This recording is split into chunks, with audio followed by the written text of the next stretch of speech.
turned out for this protest, blocking off an entire street. We've got Hostage Square over here, and there is no coincidence that the IDF headquarters is just over on this side of the road.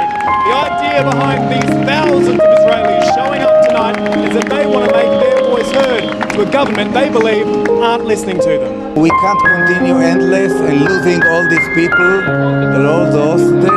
If it was my brother, if it was my sister, if it was me, I would want people to go out to the street and to fight for me. This is the culmination of a day of action right across the country, not only in cities like Tel Aviv and Jerusalem, but in smaller locations as well. At one stage, Highway 1 between Tel Aviv and Jerusalem was shut down by protesters who set fire to tyres, causing traffic chaos. The Prime Minister with a message for those who were rallying.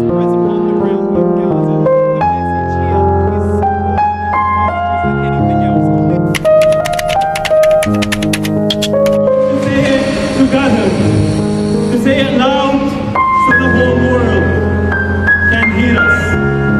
Free, free Palestine! Free, free Palestine! Free, free Palestine! Free, free Palestine! Free, free Palestine! Free, free Palestine! Viva, viva Palestina! Viva, viva Palestina! Viva, viva Palestina! Viva, viva Palestina!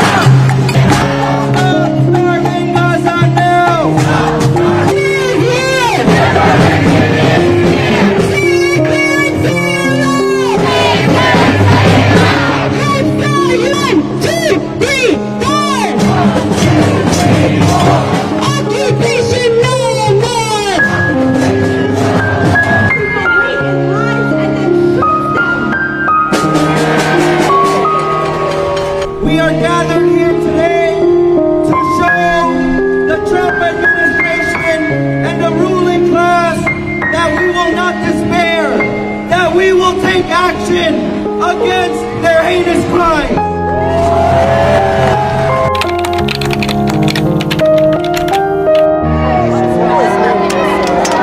Most of these people know they're breaking the law. They're showing support for Palestine Action, an organisation prescribed by the government under the Terrorism Act.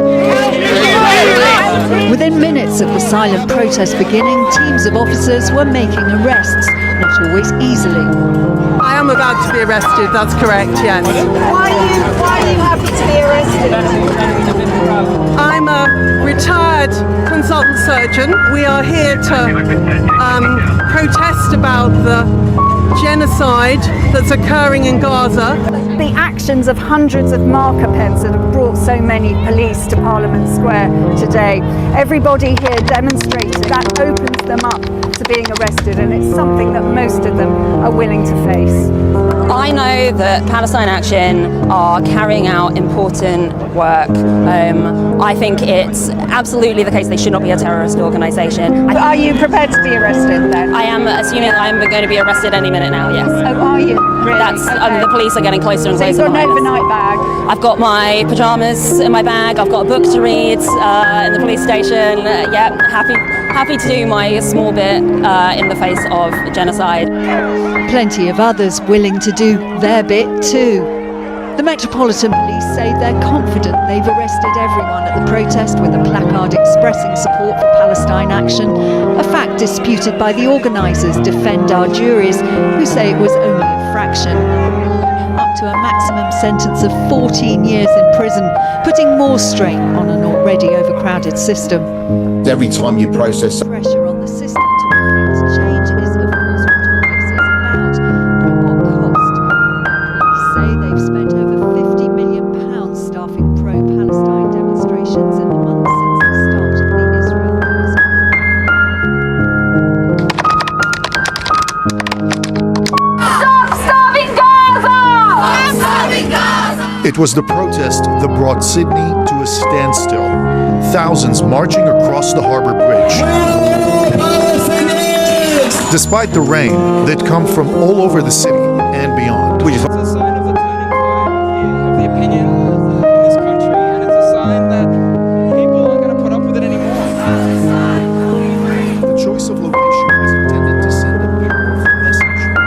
Soon, expressed disappointment that the protest was allowed to go ahead on such an iconic landmark. For almost 2 years, protesters have marched nearly every weekend in Sydney.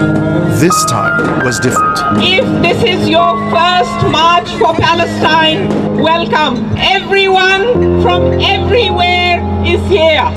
Among the protesters was WikiLeaks. Many have been moved to march for the first time by the images of suffering in Gaza. The starving children of Gaza cannot wait another day. End the violence. There are growing numbers of us who are Jewish, proudly so, who say this does not represent us or who we stand for at all. For some, the sheer numbers of people turning up was overwhelming. I can't look at the crowd. I'm crying. I can't. Thousands have... Police sent text messages to protesters on the bridge telling them to stop and turn around for safety reasons. A short time later, it was announced people heading to the city could walk back over the bridge to avoid a crowd crush at the northern end in Melbourne. Marchers tried to walk across the King Street Bridge, but were turned back by a line of police officers. In Adelaide, hundreds gathered at Parliament House in the city centre.